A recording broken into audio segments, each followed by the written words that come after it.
जब मैं बादल बन जाऊं तुम भी बारिश बन जाना, जो कम पड़ जाए सांसें तू मेरा दिल बन जाना। रिमझिम सावन की बूंदे तू हर मौसम बरसाना, जो कम पड़ जाए सांसें तू मेरा दिल बन जाना। जय हिंद। हम लोग आज कॉलिजन का पार्ट 2 लाए हैं और पिछले वाले वीडियो में हम लोग कॉलिजन का कुछ हम लोग कॉन्सेप्ट पढ़ चुके थे। क्लास 11 का फिजिक्स है और यह सिर्फ 11th का ही नहीं है बल्कि 11th से रिलेटेड जो भी एग्जामिनेशन होता है जैसे कि एनडीए, एयरफोर्स, नेवी और कोस्ट गार्ड या आईआईटी या नीट, ये सब अदर कॉम्पिटिटिव एग्जामिनेशन के लिए है। और हम लोग स्टार्ट करते हैं। पिछले वाले क्लास में हम लोग कुछ कॉन्सेप्ट देख चुके थे और आपको उस तरह से पढ़ाई जाएगा। आपको ज़्यादा लंबा की तरह नहीं पढ़ाएंगे, नहीं तो ज़्यादा हम बोल सकते एकदम कि ऐसा नहीं पढ़ाए ताकि आपको समझ में नहीं। आपको इस तरह से दिया जा रहा है कंटेंट। और हाँ, पीडीएफ आपको इस तरह से हाथ के, हमारा हाथ हम खुद लिख रहे हैं और इस तरह से आपको तैयार करके दे रहे हैं ताकि आपको कहीं प्रॉब्लम ना हो और आसानी से बस आप क्लास में समझिए और पीडीएफ में आप लिखिए और बस आप डायरेक्ट एकदम आपको दिमाग में चिपक जाएगा। ये हमारा गारंटी। अगर नहीं आया तो आप वीडियो को दोबारा देखिएगा, पक्का। चलिए स्टार्ट करते। आपको हम पिछले वाले क्लास में बता दिए कॉलिजन मतलब टक्कर होता है। ऐसा अब याद करिए, टक्कर बताए थे, याद करिए कि जब दो वस्तु आपस में, अच्छा टक्कर होगा तो अकेला तो थोड़ी टक्कर होगा, नहीं होगा। अब बात करिए जैसे जीवन बीतेगा तो अकेला तो जीवन नहीं बीतता है, इसे भी डबल का जरूरत होता है। उसी तरह टक्कर का भी दो वस्तु का ही जरूरत होता है, क्योंकि अब टकराएंगे किन से, उसी ना होता है। मुकाबला होता है तो दो के बीच होता है या अकेले के बीच, दो के बीच होता है। उसी तरह टक्कर होता है कितने वस्तु के बीच, दो वस्तु के बीच। दो वस्तु रहेगा या दो अणु रहेगा या दो परमाणु रहेगा, कुछ भी रहे उस तरह से। अच्छा आप देखे होंगे बैट और बॉल जब खेलते हो ना, बैट बॉल में देखिएगा इस तरह से बॉल आता है, बैट में इस तरह से लगाते हैं तो टक्कर हुआ। बैट और बॉल के भी दो वस्तु हुआ, टक्कर हुआ तो टक्कर के कारण ही ना टकराया तो चला गया बॉल, छक्का या चौका चला गया। मतलब MS धोनी जो फेमस है एकदम बोल सकते हैं छक्का या चौका डाल देता, वो भी टक्कर हुआ। तो हम लोग यही टक्कर के बारे में पढ़ रहे थे। टक्कर दो ऐसे 3 टाइप्स के बताए थे आपको। पूर्ण प्रत्यास्थ संघट, perfectly elastic collision, inelastic collision, perfectly inelastic collision. अब हम लोग 2 को पढ़ चुके थे। इसमें क्या बताए थे, अच्छा टक्कर बताए थे। क्या होता है कि उसमें आपको कि जब दो वस्तु आपस में टकराते हैं तो टकराने के बाद उसका संवेग और ऊर्जा क्या होते हैं, बदल जाते हैं। तो यही संवेग और ऊर्जा बदलने की क्रिया यही होता है, टक्कर कहलाता है।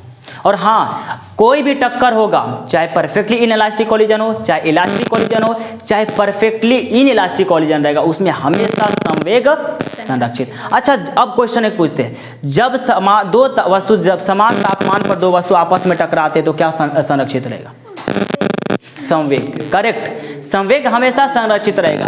जब दो वस्तु समान तापमान पर आपस में टकराते हैं तो वह क्या संरक्षित रहेगा, संवेग संरक्षित रहेगा।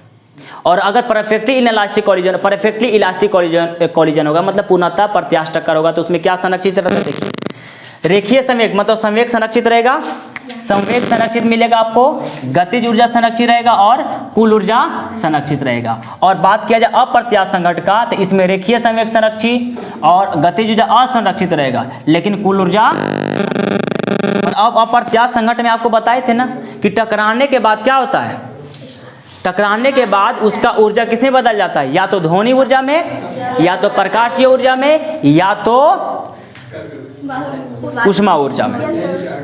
मतलब या तो टकराएगा तो बहुत आवाज निकलेगा, या टकराएगा तो बहुत लाइट देगा, या टकराएगा तो बहुत बोल सकते हैं आवाज निकलेगा। इस तरह से बता चुके थे। और ये भी आपको बताए थे कि गांव में जो हम लोग बचपन का याद करिए कि बचपन में जो हम लोग दो पत्थर को टकरा कर खेलते थे, उसमें टक्कर का जो दोनों टक्कर होता था, चिंगारी उत्पन्न होता था, क्या याद किए, वही है अप्रत्यास्थ संघट। अप्रत्यास्थ संघट मतलब इनइलास्टिक कॉलिजन वही है। मतलब टकराने के बाद इसका जो संवेग और ऊर्जा है किसमें बदल जाता है, ऊर्जा इसका कौन ऊर्जा में, या तो ध्वनि ऊर्जा में, या तो प्रकाशीय ऊर्जा में, या तो ऊष्मा ऊर्जा में। मतलब उसमें प्रकाशीय ऊर्जा में बदल जा रहा था, तब आपको चिंगारी उत्पन्न होता है। इस तरह से या तो बोल सकते हैं कि अणु अणु के बीच टक्कर होते रहता है। अगर जैसे गैस सिलेंडर है, उसके टंकी के अंदर जो रहता है ना गैस भरा हुआ, तो उसके अणु इधर उधर टकराते, इधर कभी जाकर एकदम उधर जाकर टकराए, कभी इधर टकराए, इधर टकराए। इस तरह से उन लोग बर्तन की दीवार पर एकदम प्रेशर लगाते रहते, दाब लगाते जाते। इस तरह से टक्कर होते रहता है। टक्कर नहीं होगा तो हमेशा इतना जान लीजिए, टक्कर नहीं होगा तो ऊष्मा नहीं उत्पन्न होगा। अगर आपको चिंगारी उत्पन्न करना है तो टक्कर कॉल का यूज करना पड़ेगा। कॉलिजन होगा मतलब दो वस्तु टकराया तो देखिए चिंगारी उत्पन्न हुआ, ये हुआ कॉलिजन। वो परफेक्टली इन इलास्टिक कॉलिजन होगा, मतलब अप्रत्यास्थ संघट्ट। इसमें क्या संरक्षित रहेगा? संवेग हमेशा संरक्षित रहेगा आपको सब में, लेकिन इसमें गतिज ऊर्जा असंरक्षित रहती है और कुल ऊर्जा संरक्षित रहती है। कुल ऊर्जा संरक्षित, और इसका ऊर्जा किसमें बदल जाता है? या तो ध्वनि ऊर्जा में, या तो ऊष्मा ऊर्जा में, या तो प्रकाशीय ऊर्जा में। बात समझ में आ रहा होगा? चलिए नेक्स्ट बात करते हैं। अच्छा, इसका एग्जाम्पल कुछ आपको दिखाई देते हैं। संघट्ट, संघट्ट। अब क्या होगा? तो हम टक्कर बताए थे कि जब वस्तु टकराएगा तो इसमें क्या होगा ना, पूर्ण अपरसंघट्ट में इसमें जब वस्तु टकराएगा उसमें सट गया और सटने के बाद वह चला जाएगा। गाड़ी चल रही है और उस गाड़ी के में आप कोई मिट्टी और वह उसमें चिपक गया, पकने के बाद चलते चला गया। ये कौन टक्कर हुआ? पूर्ण अप्रत्यास्थ संघट्ट। मतलब वैसा संघट्ट जिसमें टकराने के बाद वस्तु साथ साथ कर चले जाए। जैसे सपोज किया जाए अब को या तो मतलब महिला और पुरुष अब एक तरह इस तरह से टकराए, ताकि अगर महिला आए टकराए पुरुष से, वह पुरुष उनको पकड़ते साथ लेकर चले गए टकराते, ये कौन होगा? पूर्णता प्रत्यास्थ होगा ना।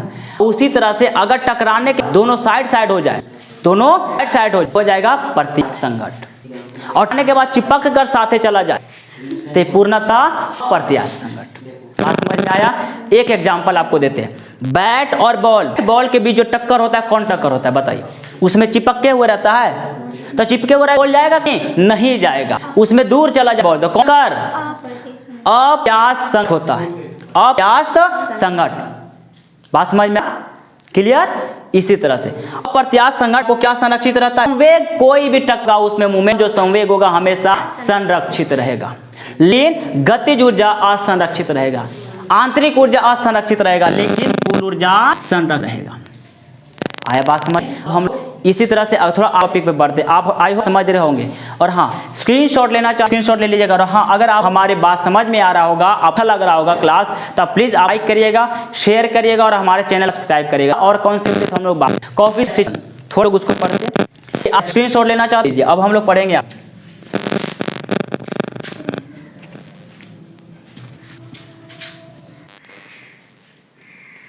अब हम लोग समझेंगे कोफिशिएंट ऑफ रेस्टिट्यूशन। इसका हिंदी होता है प्रत्यय स्थान गुणांक। अब इसका एक क्या होता है हम लोग जानेंगे। एक कुछ नहीं है, जैसे कि जब कोई वस्तु, दो वस्तु आपस में टकराता है, टकराने के बाद अगर वस्तु उधर से टकराने के बाद जो लौटता ये होता है, मतलब टकराया इधर से का वेग और टकराने के बाद से फिर आगा वेग। जैसे सब ये आर है और इस कोई वस्तु टकराए, इधर से जा रहा है इसका वेग और टकराने के बाद फिर वेग, जाने का वेग और आने का वेग। तो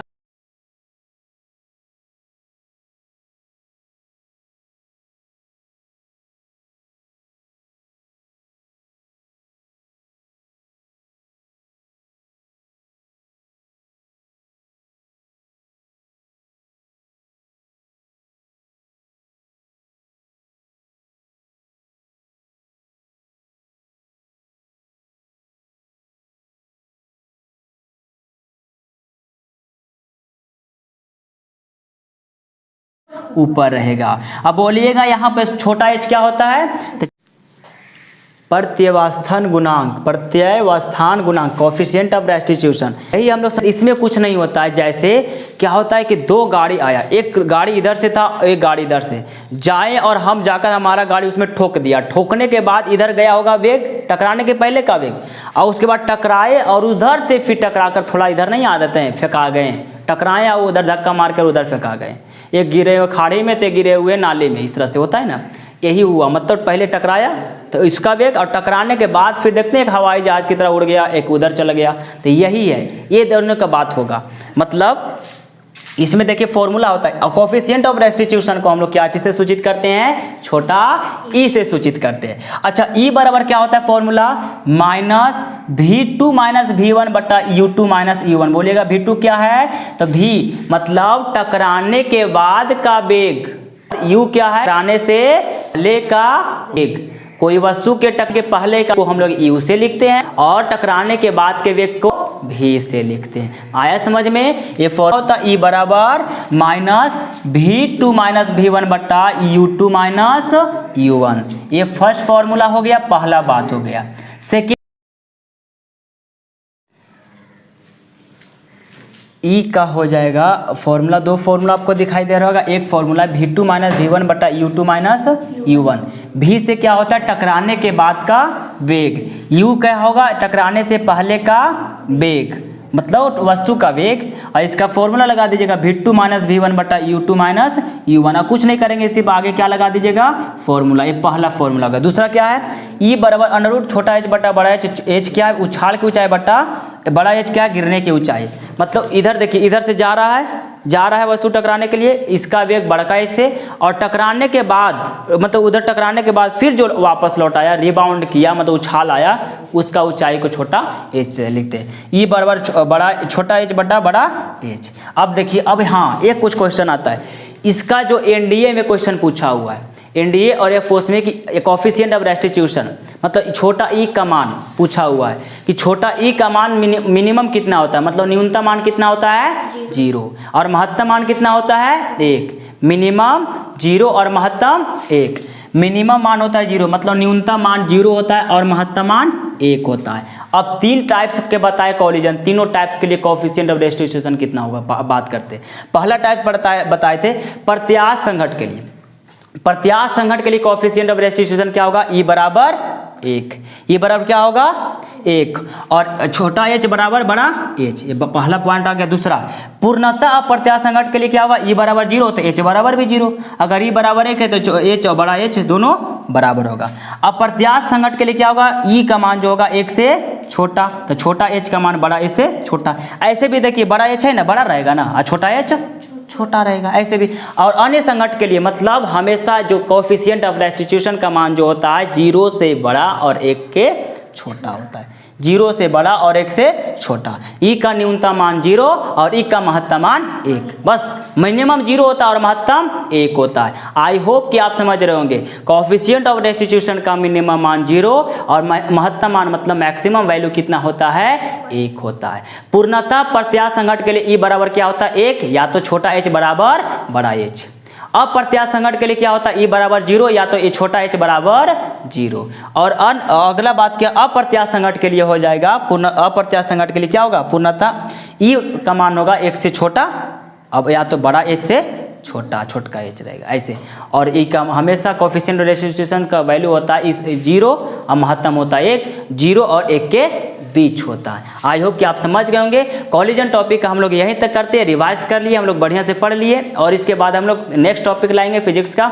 चलिए आज के लिए इतना ही। और हाँ, जाते जाते यही एक बात लेंगे कि कर दिखावो कुछ ऐसा कि दुनिया करना चाहे आपके जैसा। जय हिंद, वंदे मातरम।